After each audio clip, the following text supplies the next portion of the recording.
Hola, this is Dr. Schweinsgruber with audioreviews.org, and today we are talking about the TRN-VX earphone. X probably stands for 10 because they had a V90 model. It's a 7-driver earphone, 6+1.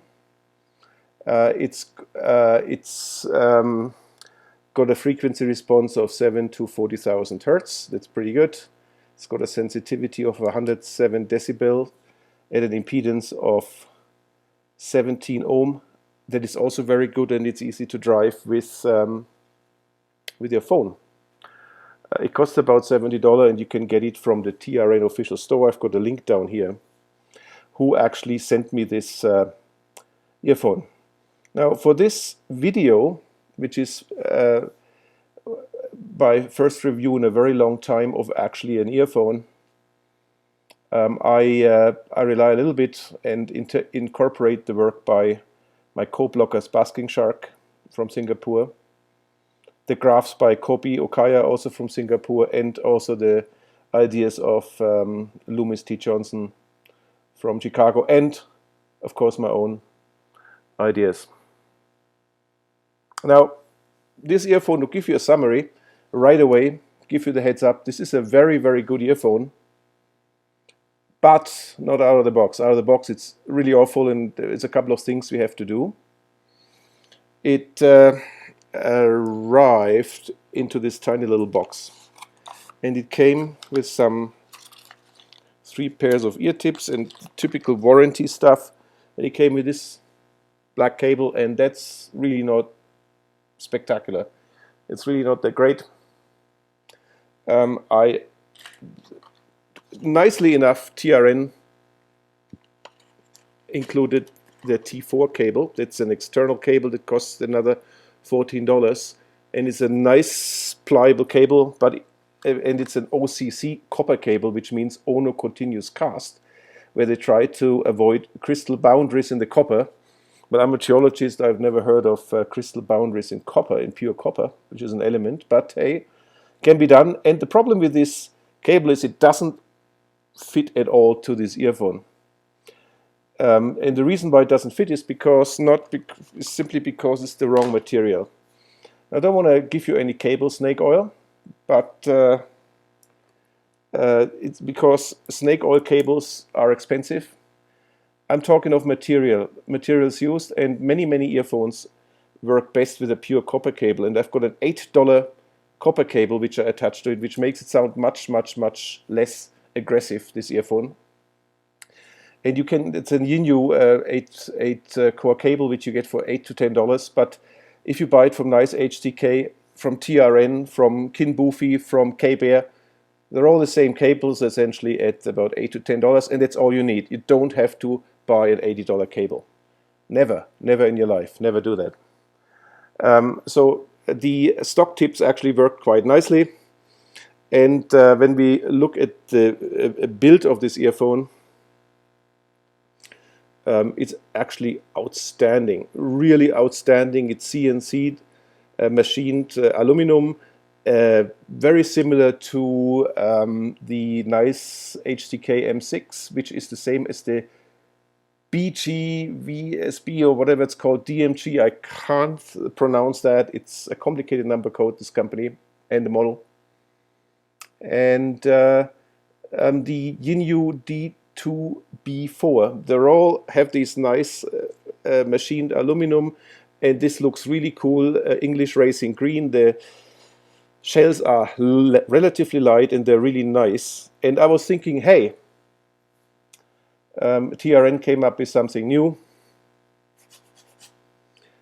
A new shape, really nice fit, very good. But no, it's apparently lifted from the Mies Rai Penta, if I pronounce this. Probably that's, I think, an $1,100 earphone from Romania.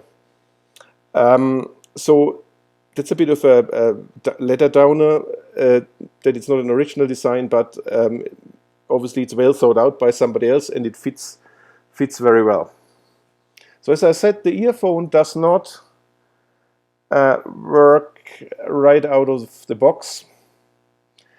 it needed a different cable, and it needed a little bit of a tape mod with micropore tape. I'll talk about this later. It's actually pretty simple to sound good, and now it does sound good. It actually sounds quite nice. And well, for listening, I used my phone and I used my computer. Both are Apple.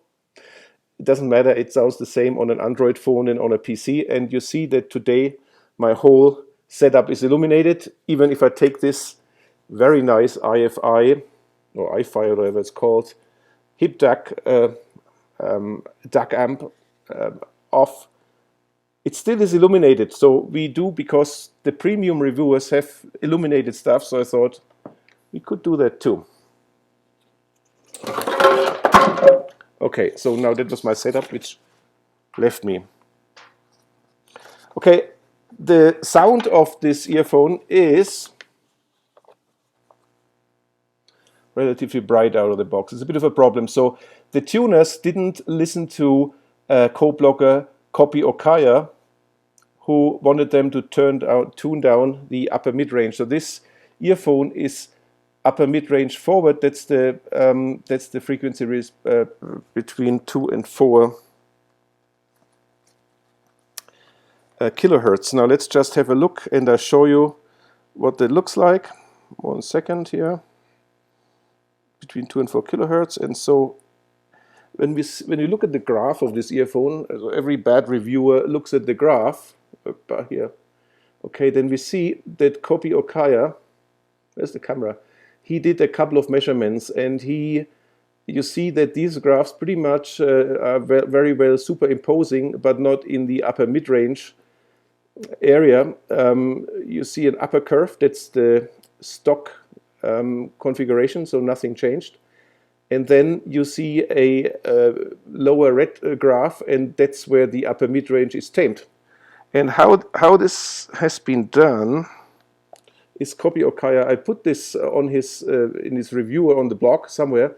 What he did, you see the nozzle, and he just used a bit of micropore tape, and he covered about 80–90% of these holes in the grill, and that makes this earphone much nicer sounding, and that's what I am reviewing. I'm reviewing the modified version. The advantage is that you don't break anything, you just rip that tape off if you don't like it. But the problem is just to get this tape. This is it. This is 3M micropore tape. This is surgical tape. This is used, let's say, when your arm is hanging off and they bring you in the emergency vehicle. That's what they use during surgery. And it's very porous, and it's very nice in filtering out or removing treble and upper mid-range. Now, the overall tonality of this is a bright V-shaped. I said with harshness added by the upper mid-range, and that causes a rather glassy vocal department. It's glassy, it's thin, and it does not appeal to the Western ear. The tuners obviously had the Asian market in mind, and that's where such a tuning is desired. So it's slightly V-shaped or U-shaped.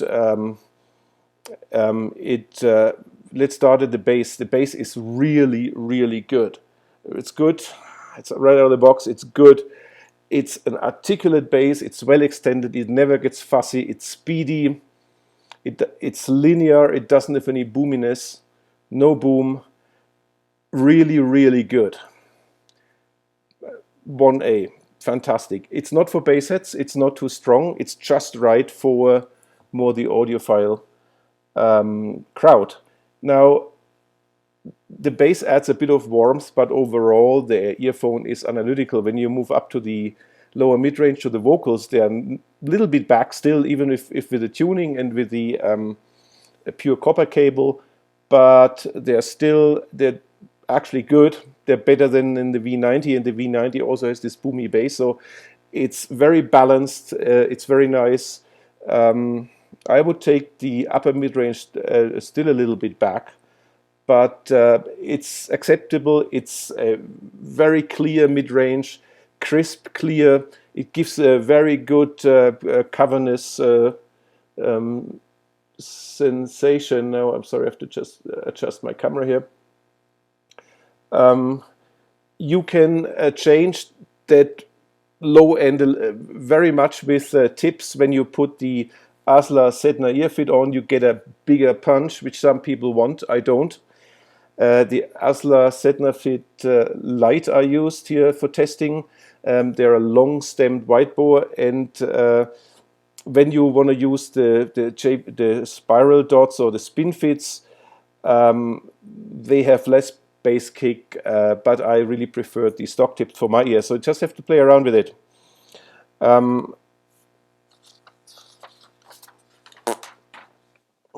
So the mid-range, as I said, it's getting a bit thinned out from the upper mid-range, the vocals, and the note weight is not very thick. I would like it thicker. It's a little bit lean, but hey, it's $70.